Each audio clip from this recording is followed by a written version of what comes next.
Hello అండి. Welcome back to my channel. అందరికీ నమస్తే. అందరూ ఎలా ఉన్నారు? బాగున్నారా? నేనైతే చాలా బాగున్నానండి.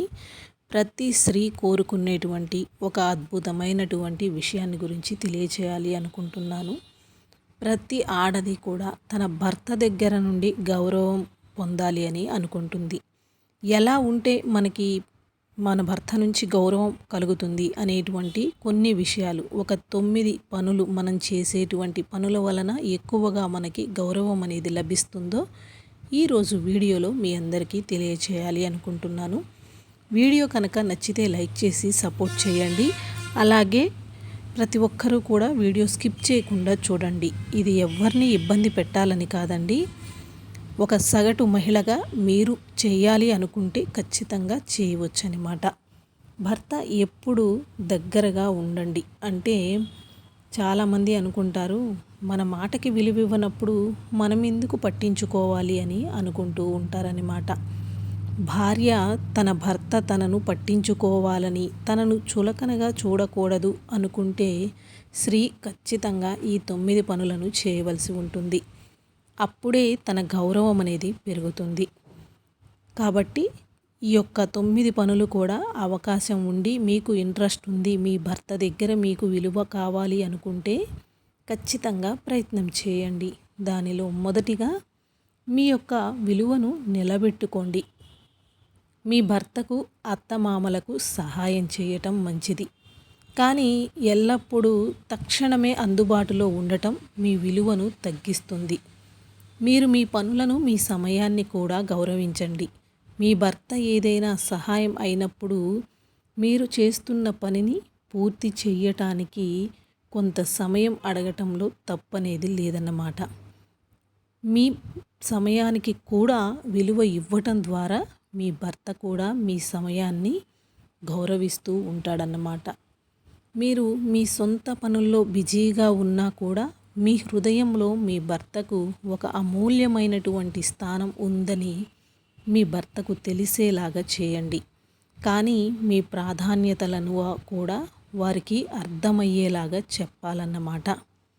రెండవది, అతనికి వ్యక్తిగత స్థలం ఇవ్వండి. అంటే స్వేచ్ఛ అనేది. మీ భర్త పని నుండి అలసిపోయి వచ్చినప్పుడు లేదా అతనికి ఒంటరిగా కొంత సమయం గడపాలి అని కోరుకున్నప్పుడు అతనికి ఆ స్వేచ్ఛ అనేది ఇవ్వాలి. ఎల్లప్పుడూ అతని చుట్టూ ఉండటం లేదా అతనిని నియంత్రించటానికి ప్రయత్నం చేయటం అతనిని అసౌకర్యానికి కలిగిస్తూ ఉంటాయి. కాబట్టి ఆ వ్యక్తి యొక్క వ్యక్తిగత సమయాన్ని గౌరవించటం ద్వారా మీరు అతని నమ్మకాన్ని మరియు ప్రేమని పొందుతారు. తన భార్య స్నేహితులతో లేదా కుటుంబ సభ్యులతో మాట్లాడాలనుకుంటే దానిని ప్రోత్సహించండి. మూడవది, ఎల్లప్పుడూ నవ్వుతూ ఉండండి. అంటే భర్త కళ్ళకి భార్య ఎప్పుడూ సంతోషంగా కనపడాలి. కోపం తెచ్చుకోవటం లేదంటే నిరుత్సాహంగా ఉండటం చాలా సులభం. అయితే నవ్వుతూ ఉండటం మీ వ్యక్తిత్వానికి ఒక ప్రత్యేకమైనటువంటి ఆకర్షణను ఇస్తుంది. సంతోషంగా ఉండే వ్యక్తిని ఇతరులు ఇష్టపడుతూ ఉంటారు మరియు వారిని పట్టించుకుంటారు. మీరు ఎల్లప్పుడూ చిరునవ్వుతో ఉంటే మీ చుట్టూ సానుకూలమైనటువంటి వాతావరణం అనేది ఏర్పడుతుంది. కష్టాల్లో కూడా ప్రశాంతంగా ఉండటానికి మరియు నవ్వటానికి ప్రయత్నం చేయండి. మీ సంతోషం మీ చేతుల్లోనే ఉంది అనేటువంటి విషయాన్ని మీరు గుర్తుంచుకోవలసింది ఉంటుంది. అలాగే నాలుగవది, సృజనాత్మకంగా ఉండటం. అంటే కొత్త విషయాలు నేర్చుకోవటం లేదంటే మీకు ఇష్టమైన పనుల్లో నిమగ్నమైపోయి ఉండటం. ఖాళీగా ఉండటం లేదా కేవలం ఇంటి పనులకే పరిమితం కావటం మిమ్మల్ని మీ తక్కువగా అంచనా వేసుకోవడానికి దారితీయవచ్చు. మీకు ఆసక్తి ఉన్న ఏదైనా కొత్త విషయం నేర్చుకోండి లేదంటే మీకు ఇష్టమైన హాబీలలో పాల్గొంటూ ఉండండి. ఇది మీలో ఉత్సాహాన్ని నింపుతూ ఉంటుంది. మీ వ్యక్తిత్వాన్ని ఆసక్తికరంగా చేస్తుంది. మీరు మీ సొంత ఆస్తులు మరియు విజయాలు కలిగి ఉంటే మీ భర్త కూడా మిమ్మల్ని ఒక ప్రత్యేకమైన వ్యక్తిలాగా గుర్తిస్తాడు. కాబట్టి ప్రతి మనిషికి ఒక ప్రతిభ అనేది ఉంటుంది. దానిని మీరు బయటికి తీస్తేనే మీకు ఇంకా ఎక్కువ గౌరవం అనేది దక్కుతుంది. 5వ పాయింట్ వచ్చి మీ భర్తను గౌరవించండి. అంటే అతనిని అభినందిస్తూ ఉండాలి. భర్త చేసిన మంచి పనులను, అతని విజయాలను గురించి అభినందించటం చాలా ముఖ్యం. అతను చిన్న పని చేసినా సరే తనని మెచ్చుకోవటం, నేరుగా లేదంటే పరోక్షంగా అతనిని అభినందించటం, అలాంటివి చేయటం వలన అతను మిమ్మల్ని ప్రేమిస్తున్నారని మరియు గౌరవిస్తున్నారని అతనికి తెలుస్తుంది. తన అభిప్రాయాలను, తన ఆలోచనలను గౌరవించండి. అతనిలో ఉన్న మంచిని గుర్తించి దానిని ప్రోత్సహించండి. నెక్స్ట్ 6వది, మిమ్మల్ని మీరు గౌరవించుకోండి. అంటే మీ యొక్క విలువైన, మీరు ఎంతో అవసరం ఉన్న వారిలాగా, అంటే వారికి తెలిసేలాగా ప్రవర్తించాలి. మీరు మీ గురించి ఎలా భావిస్తే ఇతరులు మిమ్మల్ని అలానే చూస్తారు. మిమ్మల్ని మీరు తక్కువగా అంచనా వేసుకుంటే మీ చుట్టూ ఉన్నవారు కూడా మిమ్మల్ని తక్కువగా చూడవచ్చు. మీ ఆలోచనలు, మీ సమయం, మీ శ్రమ విలువైనవన్నీ గుర్తించండి. మీ వ్యక్తిత్వాన్ని, మీ అభిప్రాయాలను గౌరవించండి.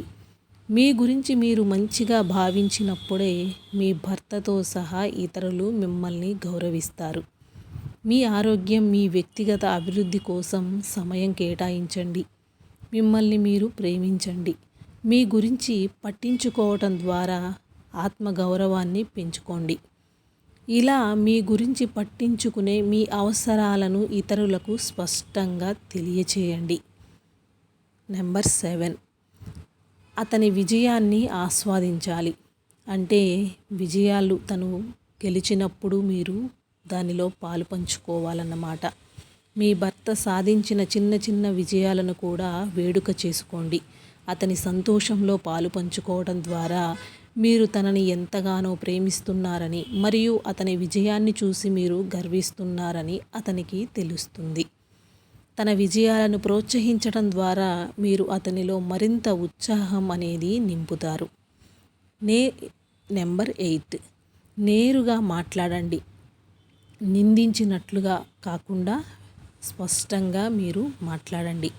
మీ భావాలను లేదా మీ అవసరాలను మీ భర్తకు సూటిగా చెప్పండి. నిందించటం కానీ వెటకారంగా మాట్లాడటం వలన మీ మధ్య దూరం అనేది పెరుగుతుంది. మీరు ఏమి కోరుకుంటున్నారో స్పష్టంగా మరియు శాంతంగా చెప్పటం ద్వారా మీ భర్త మిమ్మల్ని అర్థం చేసుకునే అవకాశం పెరుగుతుంది. చాలామంది కోపంగా, ఆవేశంగా మాట్లాడుతూ ఉంటారు. అలా చేయటం వలన సమస్యలనేవి ఇంకా ఎక్కువైతాయే తప్ప అస్సలు తగ్గవు. ఎప్పుడైతే మనిషిలో ఉన్న ఓపిక, సహనం అనేది లేకుండా ప్రవర్తిస్తారో అప్పుడు ఎదుటివారి దగ్గర వారి విలువని, గౌరవాన్ని పోగొట్టుకుంటారు.